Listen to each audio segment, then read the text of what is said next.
What is going on, guys, gals, non-binary pals? Your boy Artisan Kane here, doing a little team build preview for the TPL Season 2 Week 8. So this week we play the San Isidro Slowpokes. Their team is there on the right. So we'll go through that team real quick, and then we will discuss what we're bringing. So, as you can see there, he's got Beware, Blastoise, Doublade, Golurk, Sableye, Salazzle, and Wobbuffet. Um, so he inherited this team, and he's been making a lot of moves with it. My first couple builds I had to redo because he actually picked up Wobbuffet, which I dropped. I dropped a couple weeks ago, and then he also picked up the Blade, which was an interesting swap. He had Frostmoth and he had Tangela, and he got rid of those two for the Blade and Wobbuffet. So, some interesting decisions there. Wobbuffet, we'll talk about that real quick. It kind of only does one thing. It only has like 7 moves. So basically, it's a literal punching bag. It takes a move and then hits you back with it. Key to getting rid of Wobbuffet is to try to knock it out before it can use counter or mirror coat on you or lock you into Encore, because that can be very annoying. But if you hit it and you can't take it out, then it's a recipe for disaster, because you're going to get hit back pretty hard. So because we have a mon like Dracovish, I definitely anticipate him bringing, like, if he does bring Wobbuffet, it would be for a, like, max defense, max HP, so it can be able to take a Fishious Rend. Might be able to take, like, one Fishious Rend and then revenge kill us with counter, something like that. Salazzle, probably one of the stronger mons on his team. Salazzle's really, really fast. 117 base speed. It's a very strong special attacker. It's got some interesting things it can do as far as, like, the nasty plot sets it can run. I gotta remember, it's burned me before, but it has access to dragon moves, like Dragon Pulse, I think, or Outrage or something. So having those dragon moves means I can't freely switch in a mon like Hydreigon or Dracovish on it. And because of the speed tier of 117, basically naturally outspeeds everything on my team, which is part of the reason why I'm putting a Choice Scarf on Hydreigon to make sure we can outspeed that. But if he decides to put a Choice Scarf on Salazzle, well, it's going to outspeed everything. I wouldn't be too surprised if that was the case, so he can make sure he can take care of Dracovish and Hydreigon in that regard. Sableye is a prankster mon, which means it's really irritating to deal with. Things like Will-O-Wisp and Trick. As far as offense, it really doesn't have much offensive power to it. I think maybe like a Nightshade, Dazzling Gleam. But it really can't do too much outside of that. So if it's Trick Lagging Tail, I know I've seen before. Will-O-Wisp is really important if he wants to try to neuter Dracovish or start whittling down other mons, things like Hex maybe, to do damage in that way. Golurk is actually a mon that I think I would really like on my team, to be honest. Ghost and Ground, so you've got 2 really cool immunities there in Electric and Normal. Golurk has a really cool set that's Rock Polish. It's probably one of my favorite sets I've seen on it, to double its speed, because Golurk's speed is very, very low, at I think base 55. The only bad thing about Golurk is its typing is great for those immunities, but it also gives it a lot of weaknesses to things that are really common: water, grass, ice, ghost, and dark. It can also, because it has no guard, something like a dynamic punch choice bands type set wouldn't be too surprising either. So there's a lot of different things that Mon can do. The addition of Poltergeist in this new DLC is really cool, and Golurk can really take advantage of that too. It's got a really high attack stat. Deblade is a very defensive Mon, not so much special defense, but very defensive, and it can eat Fish's Wrens pretty well if it's carrying the Eviolite, which it generally does. So that's something to keep in mind. Swords Dance Shadow Sneak is pretty common for that Mon. Shadow Sneak also means that if it's going first, that Fish's Rend has a reduced attack as well. Let's see what's next. Blastoise. Blastoise is probably the Mon I fear the most outside of Salazzle, because of Shell Smash. I know he's been running a lot of Shell Smash White Herb. I wouldn't be too surprised if that's what he brought. It's probably one of Blastoise's best sets. But with that being said, Blastoise also has a decent amount of both attack and special attack. So it can very easily be a mixed attacker, or it can be more physical, which is interesting when you're trying to prep for it, because I have to keep in mind that while it can use Hydro Pump that'll hit really hard, it can just as easily use Liquidation and hit really hard. So trying to figure out what to switch into, you want to make sure you can figure out whether it's going to try to hit you specially or physically, so you can have the appropriate Mons in there to take the damage. Also, since we are a Dynamax format, G-Max Blastoise having that Cannonade move and the recurring water damage is very irritating to deal with. That passive damage can really rack up, especially when everyone is level 50. And then the final Mon is Beware. Beware is fighting normal. So one of the things we have to keep in mind is Beware has access to Facade, and a stab Facade, if we get T-Spikes off, can be devastating. Especially if it's like Banded, or if it's Bulk Up and it's trying to bulk up in our faces and it's using Facade, that'll hit us like a truck. So it's just something to keep in mind there.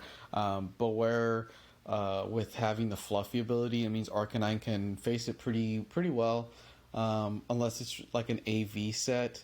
But the Fluffy means that its physical defense is going to be pretty high, but it's more susceptible to fire moves.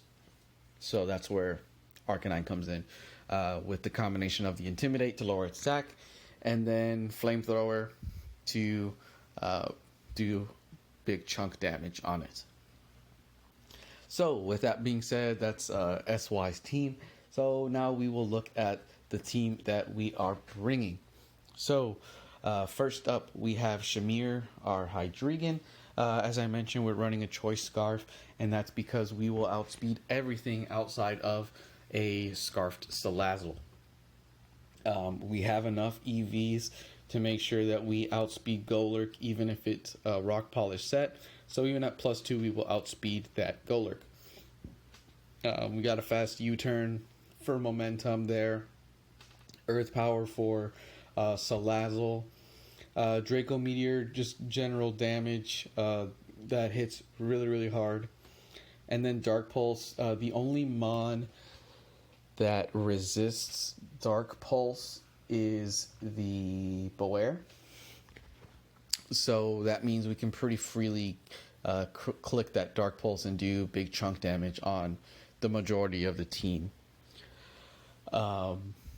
Primarina is up next. We're going to probably lead with Primarina. Although he has led with Salazzle in the past, we don't want Blastoise coming out first and just shell smashing in our faces. Primarina helps kind of get away from that because Primarina walls Blastoise pretty well. Obviously, that's going to depend on what what kind of Blastoise is brought, whether it's defensive whether it's physical or special attacker. So we're running max defense, and we're kind of just leaving our Spadef side to our natural bulk on it, but we are max HP also. So that kind of helps us prevent it from turn one. It can really only hurt us with like a flash cannon, but that natural bulk on the Spadef side and kind of keeps it from being an issue. Calm Mind, obviously, if it's a special attacker, Calm Mind means we can just Calm Mind in its face and not really have to deal with anything. Obviously, that's a different story if it decides to Shell Smash and then Dynamax or Gigantamax, what have you. So we're going to have to play that kind of by ear. Another bond that's kind of an issue for Primarina is Doublade. So we're running Scald on there to see if we can get some Scald burns. If we're behind a sub, we can kind of do whatever we want. I think based on the calc, Scald is like a 2-hit KO after the Calm Mind. And if there's Hail Chip, even better. Next up, we've got Dracovish. So we're running Mystic Water on Dracovish. The main reason we're not... I really wanted to run Banded. Main reason we're not is because of like the stuff I mentioned with Sableye, the Will-O-Wisp stuff, the trick kind of hijinks that the Sableye can run. And we don't want to have all that mumbo jumbo happen. Also, Doublade. Doublade can take the Fishious Rends pretty decently. So what we're running is a sub protect set. Main reason is once we're out in the field, we can get up a free substitute as we force a switch. There's not really much on his team outside of Blastoise that can take a Fishious Rend besides so Blastoise and Doublade. Beware depends on the set he's running. Again, the fluffy ability kind of makes it more viable. So once we're behind the sub, we can kind of force out something like the Sableye from trying to do the trick and do the Will-O-Wisps and all that kind of stuff. And then we have a protect. Also, once we're behind a sub, we can protect and kind of keep the sub alive, etc., just to keep the sub up and keep us healthy. Next up, we have Fishious Rend. Just looking at some of the calcs here, that protect also allows us to scout for moves if like the Wobbuffet comes in. So the Wobbuffet's a pretty good counter to Dracovish, depending on what set the Wobbuffet is, or I'm sorry, not set, what EV spread it is. If it's like max defense, max HP bold, Fishious Rend on this set only does about 67 to 78% on the calcs. So if we click Fishious Rend turn 1 as Wobbuffet switching in, that second Rend is guaranteed to knock it out before it can get a counter off or anything like that, or a Destiny Bond, anything like that. And I like the Mystic Water because we're not locked into anything, so we can always play around different things with having that sub protect. I think that'll come into play to help us out. Next is the Tentacruel. Kind of a standard set, really, but we have a more special defense investment this week. Not so much on the defensive side, mainly to make sure that we can hardwall Salazzle. Salazzle really doesn't have anything that's going to hit us hard with the special defense investment that we have. So that way we can force it out, even if it's behind a sub and trying to toxic or whatever. we can break the sub really easily with the waterfalls. Knockoff is nice for things like the Blade and Golurk. Um, Even the other stuff, Beware, if we can knock off an Assault Vest or a Choice Band, that would be really important going forward. Um, let's see. Oh, and it also has enough EVs there to outspeed everything um, besides the Salazzle. Next, we're kind of running a balanced Arcanine set. We got some speed and special attack, as well as some HP investment. Um, Morning Sun, Flamethrower, Scorching Scent, Teleport.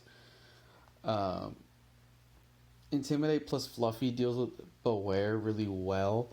Kind of forces it out, or because we naturally outspeed it. Unless it's Assault Vest, like I mentioned, doesn't take Flamethrower very well. So that is definitely up to our advantage. Scorching Sands is nice for Salazzle. And we've also got Teleport there. That way, if Arcanine is out in the early game, we can see if we're forcing a switch, we can teleport out and get that slow switch going. We are running Flamethrower and Scorching Sands over the Flare Blitz type set, the physical stuff. That way we're not walled by things like the Blade that can take a lot of the physical attacks. So that's why we are special. We're Balloon. Kind of went back and forth on this with what I wanted to run. I wanted Lefties, but I thought Lefties was going to be more important if Primarina had it because of the sub-calm mindset that it's running. So I went with Air Balloon, and that's mainly because if we see that like Golurk is like choice locked into an Earthquake, or if we can anticipate that it's going to use Earthquake, we can switch in on it and then teleport out as we force a switch. If that makes sense, if I'm describing that right. So if Golurk is choice locked into Earthquake, we switch in, it can't hit us, so it forces him to switch. We teleport out. We can counter whatever he brings in with Mon of our own. There we go. And finally, we have Vanillux. Max speed, max special attack, naive. The naive is to make sure we have enough speed to outspeed max speed invested Blastoise, even if it's timid or whatever. Freeze Dry hits it pretty well. Doesn't really hit the rest of the team well, to be honest, but having Taunt is really important for things like Sableye and making sure things can't set up on us, like the Blastoise, or if Beware is like a bulk upset, Golurk using the Rock Polish, Salazzle using the non-damaging moves like Sub and Toxic. So things like, so Taunt's really important. And then Veil support is nice because it allows a lot more longevity on some of these other mons, especially like Primarina, as it's trying to set up and sweep. And then Ice Shard is just kind of for priority, trying to get rid of things early to just get stuff out of the way. And that's also why we are naive to get that stuff out the way. Especially if something's low and we want to get rid of the we want to knock it out when it's low. So with that being said, that's kind of our team breakdown here for week 8 of the TPL. We are 4-2 right now, so we're in a decent spot, but we need to keep winning because our division is really tight. Jam, which is Lincoln, Culture the Jolteons, we play here in a couple weeks, and he is I think he hasn't lost yet. I think he has one tie, so he's like 6-0-1. So we need to keep winning to keep pace with him. Make sure we have a chance here later in the season as we get into more of these divisional matches. So this is a divisional matchup, so there's a lot more weight on it. But I'm really excited to see how this plays out. I'm really excited for you all to see it. And with that, we'll sign off. Thanks, y'all.